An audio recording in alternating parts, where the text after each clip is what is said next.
ओम नमः शिवाय। नमस्कार दोस्तों, स्वागत है आप सभी का आपके अपने चैनल खुशहाल ज़िंदगी में। सबसे पहले आप सभी को शारदीय नवरात्रि की ढेर सारी शुभकामनाएं। माँ जगदम्बा आप सभी की मनोकामनाओं को पूर्ण करें।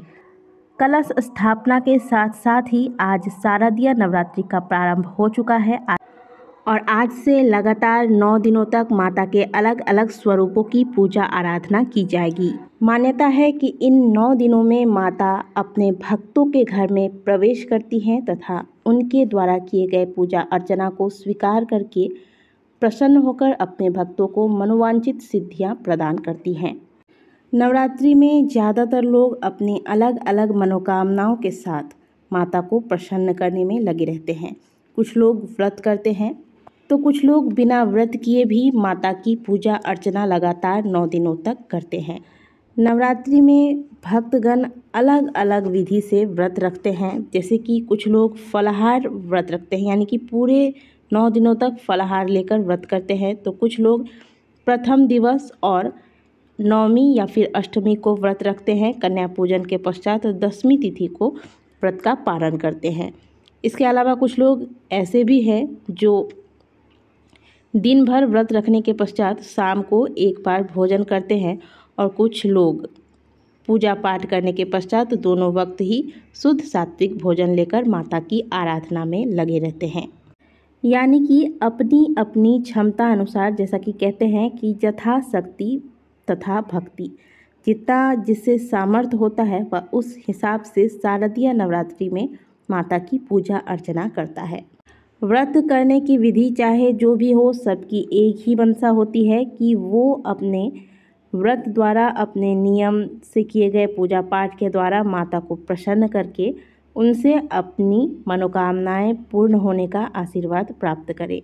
लेकिन नवरात्रि के दौरान कुछ ऐसी चीज़ें हैं जिनका सेवन, चाहे व्रती हो यानी कि जो व्रत रखते हैं, चाहे व्रत नहीं रखते, इस दौरान किसी को भी इन चीज़ों का सेवन नहीं करना चाहिए।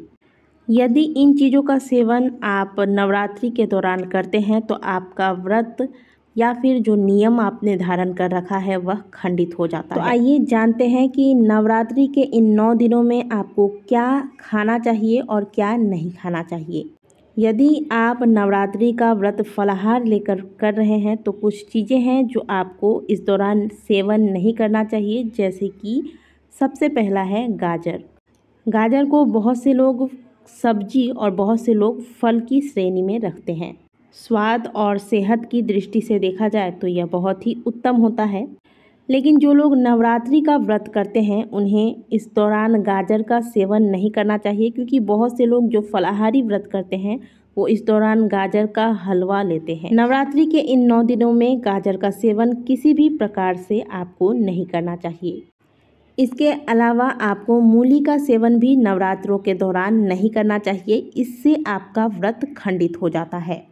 बात करते हैं चाय की। चाय एक ऐसी चीज़ है जिसका त्याग किसी भी व्रत के दौरान नहीं किया जाता जब तक वह व्रत निर्जला व्रत ना हो, यानी कि प्रत्येक व्रत में हम चाय लेते ही लेते हैं। और चाय आप नवरात्रि के दौरान भी ले सकते हैं। बस आपको इतना सा ध्यान रखना है कि नवरात्रि के दौरान आपको अदरक वाली चाय का सेवन नहीं करना है। और केवल चाय ही नहीं, किसी भी भोजन में आपको नवरात्रों के दौरान अदरक का सेवन नहीं करना है। दोस्तों, आप व्रत रख रहे हैं तो व्रत का नियम आपको पालन करना ही चाहिए, तभी आपके व्रत का आपको फल प्राप्त होता है। नवरात्रि के व्रत के दौरान आप किसी भी प्रकार का फल जो आपको पसंद हो वो फल ले सकते हैं। इसके अलावा आप दूध ले सकते हैं, दही ले सकते हैं, कुट्टू के आटे का हलवा या फिर इस आटे का पूरी बनाकर आप ले सकते हैं। सिंघाड़े के आटे का हलवा या फिर पूरी का सेवन आप कर सकते हैं। नवरात्रि व्रत के दौरान कुट्टू के आटे का और सिंघाड़े के आटे का इस्तेमाल आप बिना किसी संकोच के कर सकते हैं। इसके अलावा आप नवरात्रि व्रत के दौरान समा के चावल का खीर बनाकर भी ले सकते हैं। नवरात्रि के इन 9 दिनों के दौरान पेठे का सेवन बहुत ही लाभप्रद बताया जाता है। तो यदि संभव हो तो आप व्रत के दौरान पेठे को शामिल करें व्रत में यदि आप नमक का सेवन करना चाहते हैं तो ऐसे में आप सेंधा नमक का इस्तेमाल कर सकते हैं। जो नॉर्मल नमक आप खाने में इस्तेमाल करते हैं उसका प्रयोग आपको खाने में नहीं करना है।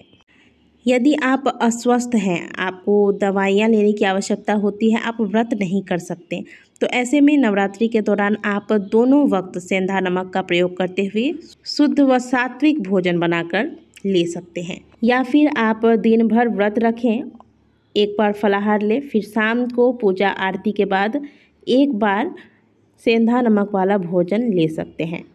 जो भी लोग भोजन लेते हैं वो भोजन में सेंधा नमक का इस्तेमाल तो करेंगे ही, साथ में इस बात का ध्यान रखें कि मसूर की दाल आपको नहीं लेनी है, मूंग का दाल लें, चने का दाल का प्रयोग कर सकते हैं आप। इसके अलावा आपको प्याज, लहसुन, बैगन, मूली इत्यादि जो चीज़ें बताई गई हैं इन चीज़ों का त्याग करना चाहिए। व्रत के दौरान आप सेंधा नमक का इस्तेमाल तो कर सकते हैं, लेकिन व्रत का जो भोजन आप लेते हैं वो बिल्कुल सादा हो, बहुत ज़्यादा तला भुना मसालेदार भोजन ना हो, इस बात का आपको ध्यान रखना है। साथ ही व्रत के दौरान बहुत ज़्यादा भोजन भी नहीं करना चाहिए, बस उतना ही भोजन ले जिससे आपका पेट भर जाए, इससे ज़्यादा आपको भोजन नहीं लेना है। कहने का मतलब है कि आप व्रत के दौरान हल्का भोजन लें। इसके अलावा व्रत के दौरान जितना हो सके आप पानी पिएं। आप व्रत के दौरान पानी में शहद मिलाकर भी ले सकते हैं। व्रत के दौरान आप जितना अधिक पानी पीते हैं वह आपके स्वास्थ्य के लिए अच्छा होता है, क्योंकि इस दौरान आप जितना पानी पिएंगे आपके अंदर का जो विषैला तत्व है वह सभी आपके शरीर से बाहर निकलता है। अब बहुत से लोगों के घरों में देखा जाता है कि जो लोग व्रत करते हैं या फिर कलश स्थापना किया है, केवल वो ही सात्विक भोजन लेते हैं। इसके अलावा घर के बाकी लोग बाहर जाके नॉनवेज या फिर प्याज लहसुन लेते हैं, घर में भी अलग से प्याज बनाकर खाते हैं। ऐसा भूल से भी आपको नवरात्रों में नहीं करना चाहिए। घर के अंदर जो भी चाहे कलश की स्थापना करें, जो चलाए व्रत करे, लेकिन घर के सभी सदस्यों को इन नियमों का पालन अवश्य करना चाहिए।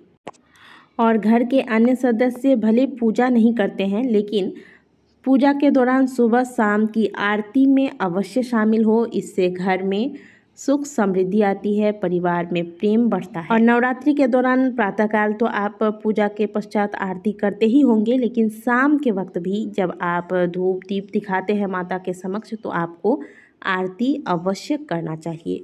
तो दोस्तों, नवरात्रि के दौरान आपको इन नियमों का पालन करते हुए व्रत को धारण करना चाहिए। जो जैसा व्रत करते हैं उस हिसाब से नियमों का पालन करें। फलाहार लेते हैं तो जो चीज़ें बताई गई हैं उनका त्याग करते हुए फल मूल, दूध, दही, शरबत इत्यादि का सेवन करें। भोजन लेते हैं तो सेंधा नमक इत्यादि का इस्तेमाल करते हुए भोजन लें, जैसा कि वीडियो में आपको बताया गया है। दोस्तों, दी गई जानकारी यदि अच्छी लगी हो तो वीडियो को लाइक ज़रूर कीजिएगा। कमेंट बॉक्स में जय माता दी अवश्य लिखिएगा। मिलते हैं आपसे अगले वीडियो में, तब तक के लिए ओम नमः शिवाय, हर हर महादेव।